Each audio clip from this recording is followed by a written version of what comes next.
In today's video, I'm going to be showing you what a year and a half of hard labor can do to completely transform this backyard out at our lake house.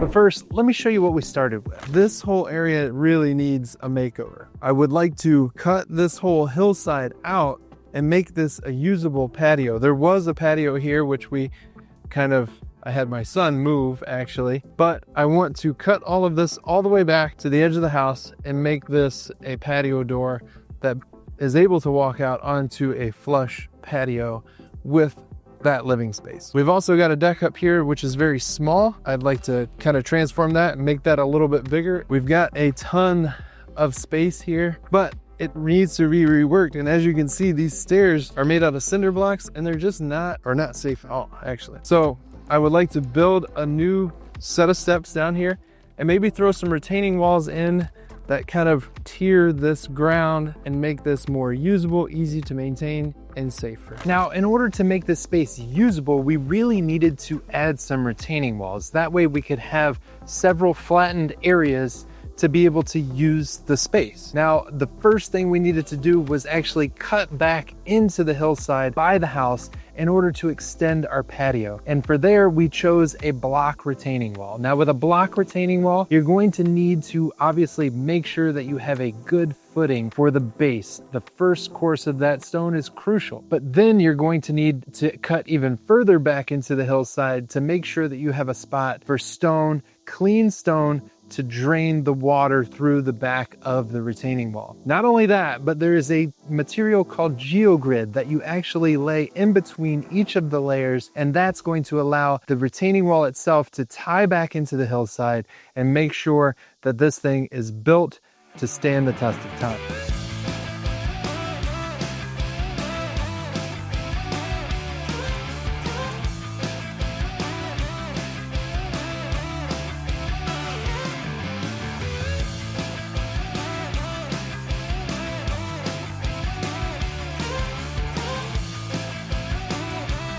Now, when it came to the retaining walls for the yard, we actually wanted to save a little bit of money. Rather than going with a block retaining wall, we chose to go with a timber retaining wall.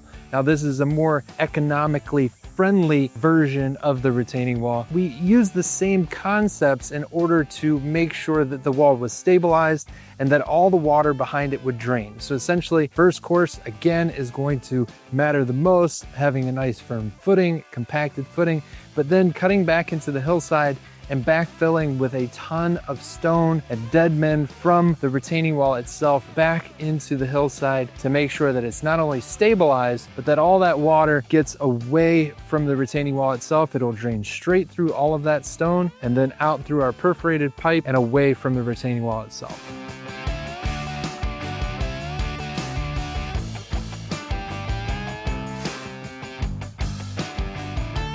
Now, we had 2 of these timber retaining walls, and this process took well over a month and just constantly moving dirt back and forth in order to get these retaining walls in. And then we ended up with a little space down below where we were planning on putting a fire pit. And in order to retain that, we opted for a boulder retaining wall. This is an even more economically friendly and just kind of an easier way to make that retaining wall. And plus, we kind of wanted it to blend in with the natural aesthetics of the lake and the surrounding area. So the boulder wall, for just about a 3-foot boulder wall, was all we needed to retain that area for our fire pit.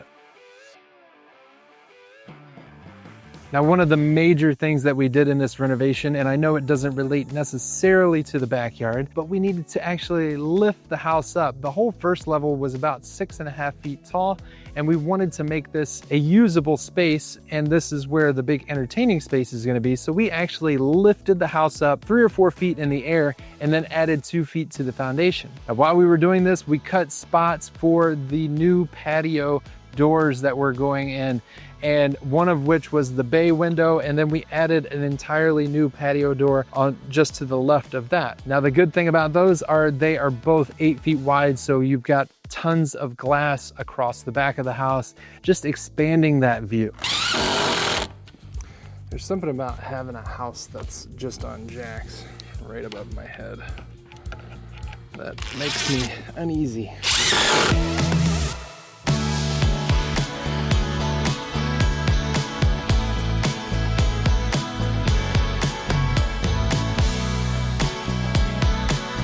When it comes to the doors, we actually plan on doing a raised floor inside the house, so we needed some thresholds. And in order to place those thresholds, I wanted to go ahead and pour some concrete. So we added some rebar and I drove some screws in place, some Tapcons, that way it would tie everything into the existing slab. And I also sloped that threshold away from the house so that any water that gets into those jams would be able to drain out.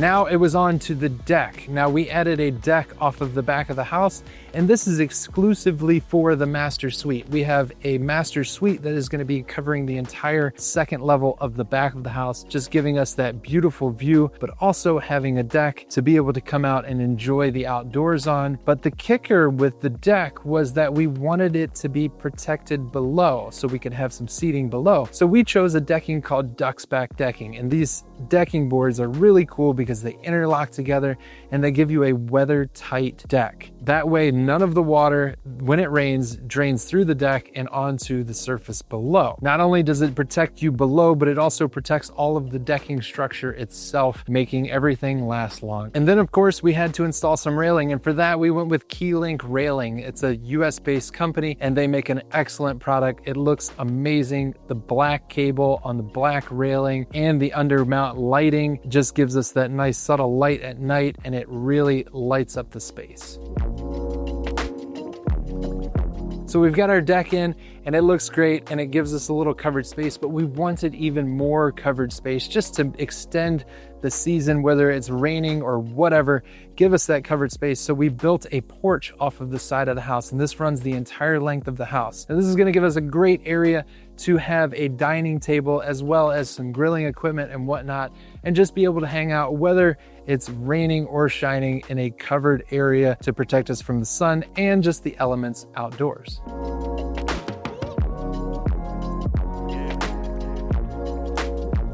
Now, with a lot of the main structures in place, we wanted to add some siding on the house. We completely tore everything off and put all new insulated OSB on the outside of the house. That way we could get this continuous look. So for the siding, we went with the Beach House Shake, which is a composite shake that's gonna last a long time, and it kind of gives us those lake house vibes and looks almost identical to a standard shake.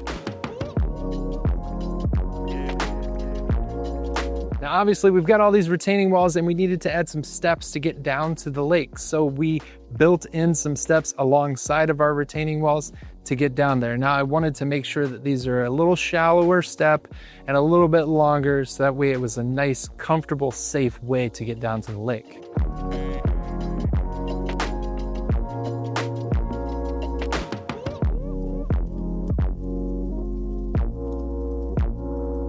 Now, these retaining walls and the steps themselves obviously are going to need some railing. So again, we went with the Keylink railing. The black on black railing looks so good. And not only does it look good, but it kind of disappears when you're looking through it. Obviously, we want to be observing the lake and not the railing itself. So having that black cable just kind of makes it disappear. Not only that, but we were able to incorporate some undermount lighting that also is not noticeable, except for at night. It gives you that nice soft glow and just lights up the space, not only making it safer to get down the stairs, but just enjoy the overall space together. This is their Chesapeake series of black cable railing, and I think personally it's got to be the best looking railing out there on the market. All of the hardware is hidden inside of the post, so it's internal to the post. So this is like one of the end posts, and this has got the tightening mechanism for the cables inside of this post here. So this will get mounted here. The wire goes into the post, and then you can tighten it up from both ends. Otherwise, like I said, I've already got that railing installed down there on that retaining wall and the steps down there, and I plugged it in. It looks amazing at night, and all we've got to do now is finish this set of stairs and this retaining wall. However, kind of need to go ahead and get this wire in the ground because we've got a patio coming up that we need to get put down, obviously, after the wiring is installed. So let me go ahead and work on this set of stairs, and then maybe we can get some wiring done around here so we can prep for that patio.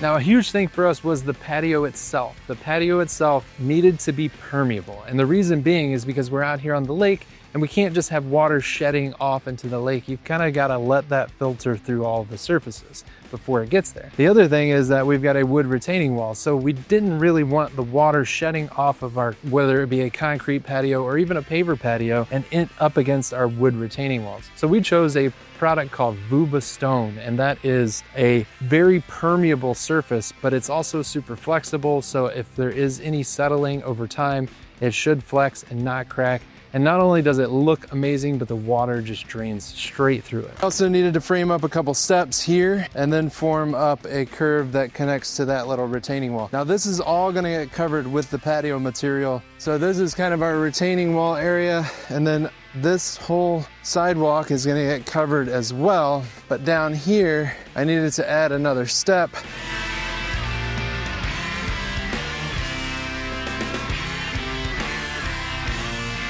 After we got that patio in, then we could finish up the railing, which we just had a small section left to do around the top of that retaining wall. And honestly, everything turned out way better than expected. I can't even recognize what this place used to look like when we started with.